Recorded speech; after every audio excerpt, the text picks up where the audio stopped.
하기도 하죠. 상당히 특이한 제도이죠. 네네. 뿐만 아니라 형사처벌을 받는 경우에도 자격에 관한 법령을 적용할 때 일정 공무원 임용 시 자격에 관한 법령을 적용하게 되는데 이때에도 소년시 형사처벌을 받은 전력은 형 집행 종료를 전제로 형 선고를 받지 아니한 것으로 보고 있습니다. 이와 같은 소년법의 근본 취지에 어긋난다는 주장이 제기되고 있는 것입니다. 근데 또 일각에서는 어쨌든 대중을 상대하는 영향력이 있는 연예인이다 보니까 학교폭력 이력처럼 피해자에게는 이 어떤 과거의 전력들이 피할 수 없는 괴로움을 좀 계속 주기 때문에 다르게 판단해야 되는 거 아니냐 이런 주장도 있나 봐요. 소년법상 보호 처분은 그 종류가 상당히 다양합니다. 네. 통상 이 소년이 범죄를 저질렀을 때 감호 위탁, 수강 명령, 사회 봉사 명령 나아가서 보호 관찰 수준까지 보호 처분이 이루어집니다.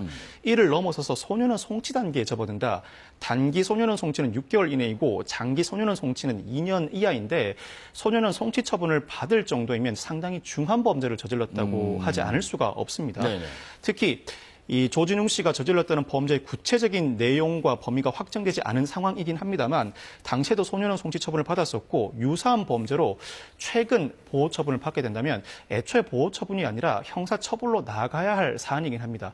검사가 보호 처분이나 송치를 했다고 하더라도 판사가 직권으로 형사 처벌 절차에 나아갈 가능성도 배제하지 못하고 동일한 사안이라면 현재 기준에서는 형사 처벌이 마땅한 사안이라고 평가할 수밖에 없는 상황인 만큼 온전히 소년법의 입법 취지에만 비추어서 용서해줘야 한다는 주장이 온당한가라는 비판도 상존합니다. 지금 조진웅 씨 사안과 관련해서 학자분들 의견도 갈린다고 하는데 그 부분도 좀 소개해 주시죠.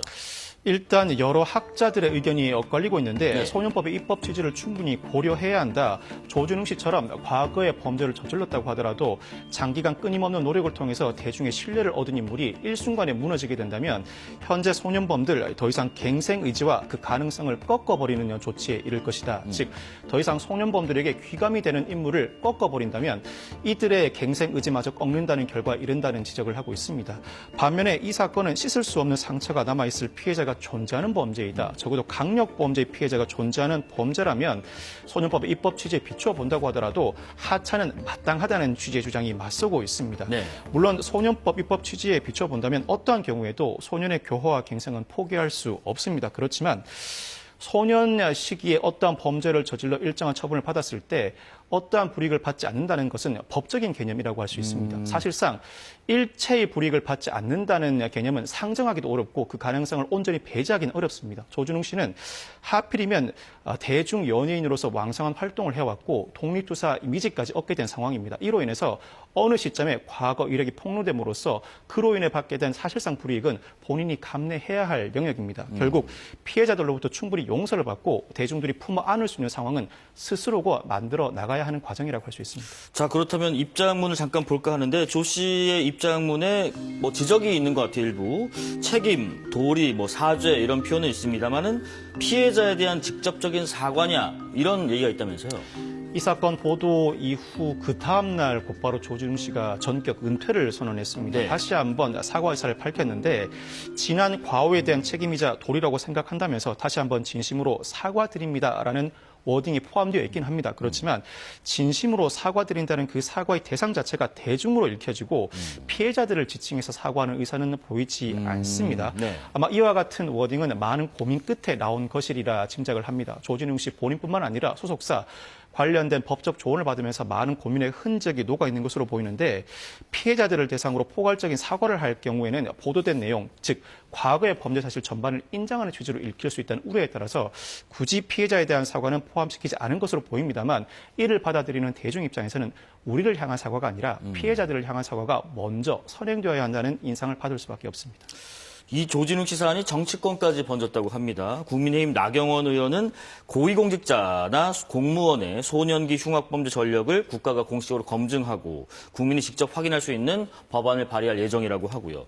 법무장관을 지낸 민주당 박범계 의원은 그의 현재는 잊힌 기억과 추호도 함께 할 수 없느냐라는 포스팅을 또 했고 반대로 같은 당의 이현주 의원은 되레 누가 무슨 자격으로 용서하냐고 쓴소리를 한다고. 이 정치권까지 이 내용이 확장이 되는 모양새인가 봐요. 사실 이 사안은 소년기 범죄를 향후 어떻게 다루어야 할까라는 관점에서 접근해야 할 문제이지 네.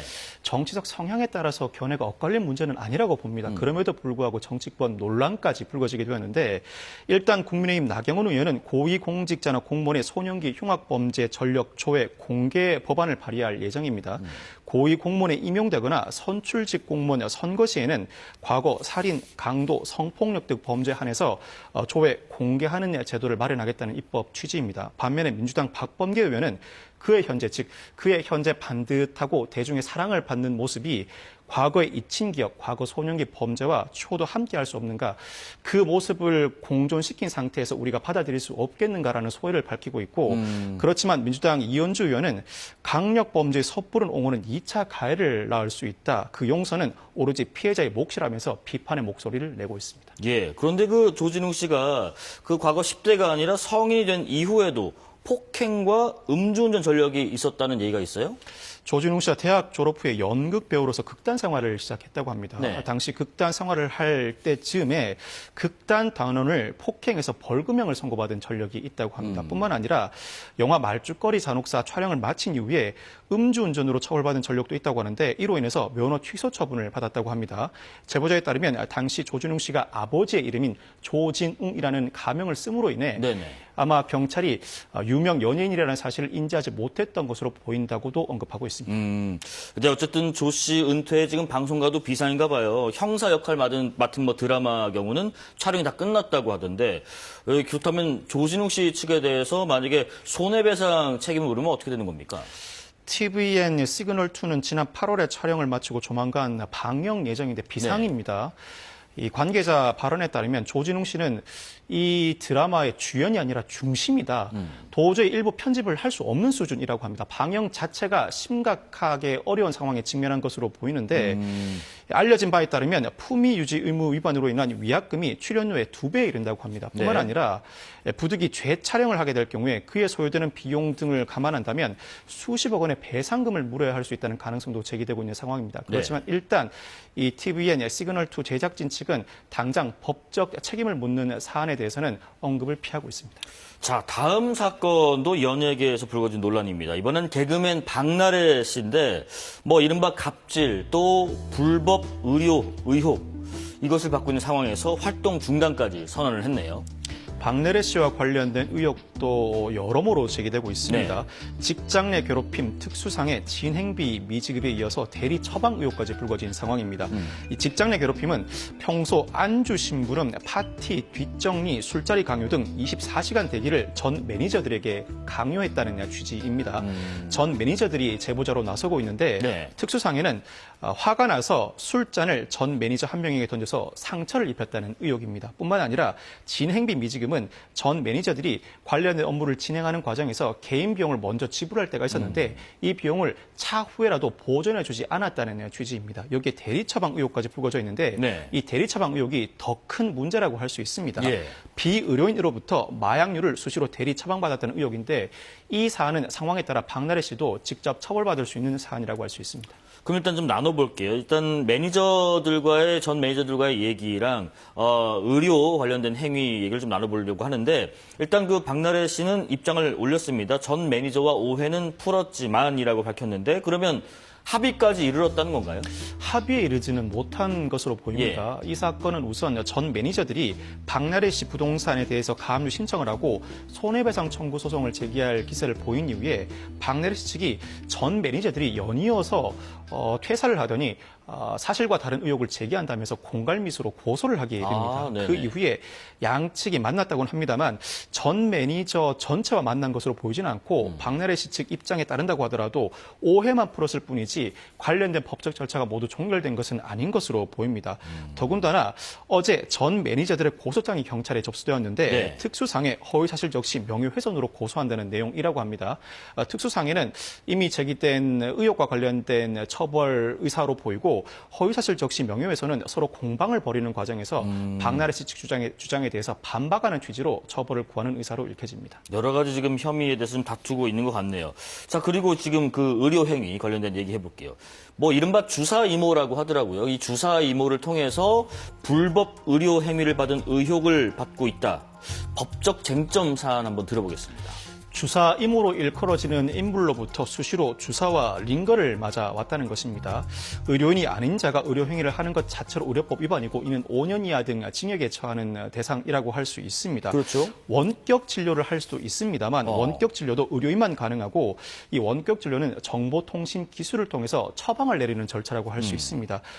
이 원격 진료를 위해서는 보건복지부 령이 정하는 시설과 장비를 갖추어야 하는데 제보된 사진 등 내용에 비춰보면 이와 같은 시설과 장비도 갖추지 못한 것으로 보입니다. 뿐만 아니라 더 큰 문제는 수시로 항우울제를 처방받아 복용한 것으로 보이는데 이 항우울제 중에서는 향정신성 의약품이 포함되어 있다는 의혹이 제기되고 있습니다. 그 처방전 있어야 되는 거 아닌가요? 실제로 향정신성 의약품이 포함되어 있다면 마약류 관리법 위반으로 처벌될 가능성이 존재합니다. 네. 애초에 비의료인으로부터 처방을 받았다면 적절한 처방이 아니기 때문입니다. 만약 의사가 처방한 경우라고 하더라도 대리 처방 의혹이 불거져 있는데 전 매니저들 주장에 따르면 직접 처방받기보다는 전 매니저들을 통해서 대리 처방을 받았다는 의혹이 제기되고 있습니다. 이 대리 처방은 거동이 불편한 경우 등이 아니면 허용되지 않습니다. 의사가 처방한 경우라고 하더라도 대리 처방을 해줬을 때는 처방전을 교부한 의사뿐만 아니라 이 처방전을 수령한 환자도 동시에 처벌받을 수 있습니다. 그러면 이 이른바 뭐 주사 이모, 이 사람이 의료인인가 아닌가라는 얘기가 또 하나 있는데 지금 주사 이모가 나왔다고 하는 주장하는 의대가 중국의 162개 의대 명단에 없다. 그렇기 때문에 지금 이 사람이 의료법 위반 혐의로 고발된 상태라고 하던데 의료인 여부 어떻게 가릴 수 있습니까? 주사 이모는 자신이 내몽고의 모 의과대학을 졸업했다는 취지의 주장을 한 바가 있습니다. 즉각적으로 반박 의견이 제기되었고 의료법 위반은 국내 의료 면허를 소지함을 전제로 의료 행위를 하지 않는 경우에는 모두 처벌 대상입니다. 실제로 내몽고 의과대학이 존재하지 않는다는 주장도 제기되었을 뿐만 아니라 일단 대한의사협회는 자체 DB 자료 조회 결과에 비춰볼 때 이 주사 이모가 국내 의사 면허를 보유하지 않는 것으로 보인다는 회신도 한 상황입니다. 네네. 의료법 위반에 따라 처벌받을 가능성이 상당히 높다고 할 수 있습니다. 향정신성 의약품과 관련해서는 이 향정신성 의약품은 유통과 관리가 상당히 엄격합니다. 그렇죠. 즉 제약회사로부터 도매상을 거쳐 의료기관, 약국에 이르기까지 유통 경로가 상당히 엄격하게 관리되고 있는 상황이라 실제로 향정신성 의약품이 처방되었는지 여부는 비교적 신속하게 확인할 수 있습니다. 맞더니 뭐 이 사람이 의료인이 맞는지도 가려봐야 되는 거고 행위가 어땠는지도 해야 되고 또 하나가 이제 뭐 전수조사가 들어간다고 하는데 박나래 씨와 관련돼서만 행위가 있었는가 하는 부분 등등 여러 가지 좀 확산될 여지도 좀 있어 보이나요? 일단 박나래 씨가 의료법 위반과 관련해서는 공범으로 처벌될 가능성은 낮습니다. 의료법 위반상 네.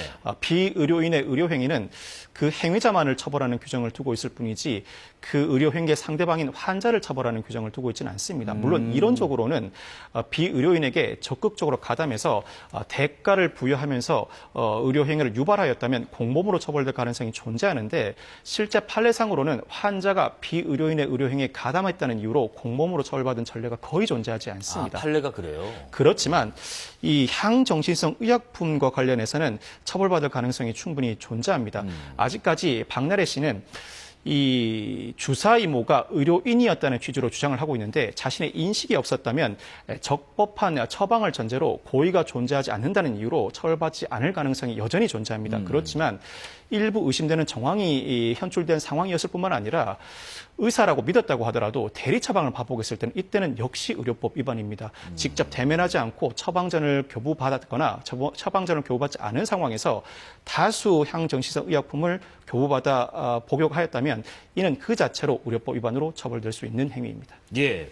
마지막 사건도 연예계에 있는 분입니다. 개그맨 조세호 씨. 이번에는 조세호 씨가 조폭과 연루됐다는 의혹이 있어요. 조세호 씨와 관련해서는 지난달 29일에 범죄 제보 채널을 운영하는 A씨가 관련 의혹을 제기했습니다. 네. 조세호 씨가 지역 조직폭력배 두목이 실질적으로 소유하는 프랜차이즈에 자주 방문해 왔고 이 조직폭력배 두목으로부터 고가 선물을 받고 홍보를 해준 것 아닌가라는 의혹을 제기했습니다. 그러면서 이 조직폭력배 두목과 조세호 씨가 어깨동무를 하면서 노래를 부르는 사진을 제시하기도 했습니다. 뿐만 아니라 국내외 불법 도박 사이트를 운영하면서 자금 세탁을 해온 인물인데 이와 같은 행동을 해온 조직폭력배 두목과 친밀한 관계를 유지한 것 자체가 문제가 아니라는 의혹을 제기했습니다. 조세호 씨 입장은 지금 어떤 입장입니까? 일단 조세호 씨는 지목된 인물과 친분이 있는 사실 자체는 인정하고 있습니다. 그렇지만 고가 선물 등을 비롯해서 일체 의혹 제기에 대해서는 사실과 다르다고 주장하고 있는데 이와 같은 사실 여부를 떠나서 현재 자신이 출연하고 있는 각종 방송에서는 여러 관계자들에게 누를 끼치는 만큼 하차하겠다는 입장을 밝혔습니다. 뭐 단순히 이제 조폭과 좀 안다, 친하다 이런 걸로 법적 제재는 안 받을 것 같고 그렇다면 어떤 행위에 대한 의혹이 사실이라면 법적으로 문제가 될 수도 있는 부분이 있는가 하는 부분이 중요하지 않을까요? 조세호 씨와 관련된 의혹 제기에 대해서는 당장 조세호 씨가 형사처벌을 받을 만한 부분을 추출해내기는 어렵습니다. 굳이 따지자면 네. 범죄수익은닉규제법 위반이나 불법 도박 의혹인데 일정 인물과 친하게 지냈다고 해서 그 사람의 사업에 실질적으로 관여했다고 보기는 어렵기 때문입니다. 실질적으로 관여하고 불법적인 행위가 자행되고 있다는 사실을 인지한 상태에서 그 관여 행위를 지속하였다면 이때는 범죄 성립 여부를 논할 수 있는데 현재까지 제기된 의혹만으로는 범죄 성립 여부를 논하기는 어렵습니다. 그렇지만 이 A씨는 여러 제보들을 수집해서 관리하고 있다. 상황에 따라서 추가 폭로를 이어나가겠다는 입장도 밝힌 만큼 더 구체적인 폭로가 나온다면 이때는 법적 책임 여부를 논해볼 수 있을 것 같습니다. 그렇지만 현재는 이 A씨가 조세호 씨가 방송에서 하차한다는 입장을 밝힌 이후에 책임 있는 태도를 보였다는 이유로 더 이상 폭로는 이어나가지 않겠다는 입장을 밝힌 상황입니다. 그러니까 만약에 조폭이 부정하거나 뭐 불법적인 사업을 하는 것을 알고 있는 상황에서 만약에 내가 어떤 행위가 있었다면 조세호 씨가 그렇다면 그것은 좀 감안해 볼 여지가 있다는 말씀이신가요? 거기서 더 나아가서 실질적으로 운영에 관여해야 운영까지. 불법 도박이나 범죄 수익 은닉 규제법과 관련된 법적 책임을 논해볼 수 있습니다. 이 A 씨는 유키즈 언더블록과 1박 2일 하차를 선언한 조세호 씨의 태도에 박수를 보낸다면서 일단 더 이상 폭로를 멈추겠다는 입장을 밝혔습니다. 그러면서도 다양한 제보와 자료들을 정리해 보관하고 있다는 일종의 찝찝한 운도 남겨두었는데 조세호 씨가 법적 조치를 취한다면 자신도 나름대로 수집한 자료를 바탕으로 반박 의견을 제시하겠다는 입장이라고 할 수 있습니다. 상황에 따라서는 이 사안이 더 일파만파로 커지면서 추가 폭로가 이어질 가능성을 배제하지 못하는데 추가 폭로가 이어진다면 더 실질적인 관여 여부에 따라서 조세호 씨의 법적 책임이 충분히 불거질 수 있습니다. 1박 2일과 유퀴즈 등의 이제 하차를 한 것에 일단 만족한다라는 이 제보자. 그러면 조 씨와 제보자의 관계는 무엇인가? 또 그렇다면 그것을 노리고 제보한 것인가? 무엇을 얻기 위한 제보였는가? 여러 가지 배경에 대한 궁금증도 나오나 봅니다. A 씨가 제보를 한 직후에 아마 조세호 씨 측은 그 사람이 누구인가, 평소 어떤 관계를 맺고 있었는가 자료를 수집하면서 초미의 관심사로 이 사안을 다루었을 것입니다. 일단 A 씨는 자신의 누구로부터도 금전 지원을 받지 않았고 공익적 성격의 폭로임을 강조하고 있습니다. 어떠한 경제적 이익을 취득하기 위한 목적이 아니라 많은 사람들로부터 사랑받고 있는 조세호 씨가 이와 같은 행동을 반복해서는 안 된다는 취지의 공익적 목적의 폭로라는 취지를 유지하고 있습니다. 그렇지만 조세호 씨는 나름대로 관련된 사실관계에 비추어 금전을 취득하였거나 어떠한 다른 의도가 있었다고 의심할 수 있을 만한 대목이긴 합니다. 그렇지만 아직까지는 A씨의 폭로 배경과 관련해서도 뚜렷한 정황이 제시되지 않은 만큼 A씨의 폭로 배경을 두고 법적 책임을 논하기에는 이른 감이 있습니다. 만약에 조세호 씨 의혹 제기 같은 것들이 뭐 사실이 아닌 것으로 나중에 뭐 나오게 된다면 물론 사실일 수도 있습니다만은 의혹을 제기한 사람은 어떤 혐의 적용이 될 수 있는 부분이 있나요? 정보통신망법상 허위사실 적시 명예훼손이 문제될 수 있습니다. 이 허위사실 적시 명예훼손 여부를 판단하기 위해서는 먼저 허위사실인지 여부를 판단해야 합니다. 둘째, 허위사실임을 전제로 이 제보자나 폭로자에게 인식 가능성이 있었는지 여부를 따져보아야 하는데 근거가 존재하지 않는다면 인식 가능성이 충분히 있다고 판단할 수 있습니다. 그렇지만 근거가 존재한다면 검증을 충분히 다하였는가를 따져보아야 하는데 근거가 제대로 구비되지 않은 상태에서 이 제보자들의 각종 제보를 검증하지 않았다. 불충분한 검증에 기해서 이와 같은 폭로를 감행하였다면 이때는 인식 가능하다고 보고 허위사실 적시 명예훼손으로 처벌할 수 있습니다. 예, 세상에 일어나는 각종 사건, 사고와 그 이면의 이야기까지 들여다보는 시간. 오늘은 조진웅, 또 조세호, 박나래 씨까지 각종 연예계에 불거진 논란과 사건에 대한 이야기 나눠봤습니다. 이주의 사건, 강력팀 형사 출신 박성배 변호사와 함께했습니다. 고맙습니다. 감사합니다. 12월 9일 화요일 사사건건은 여기까지입니다. 시청해주신 여러분 고맙습니다.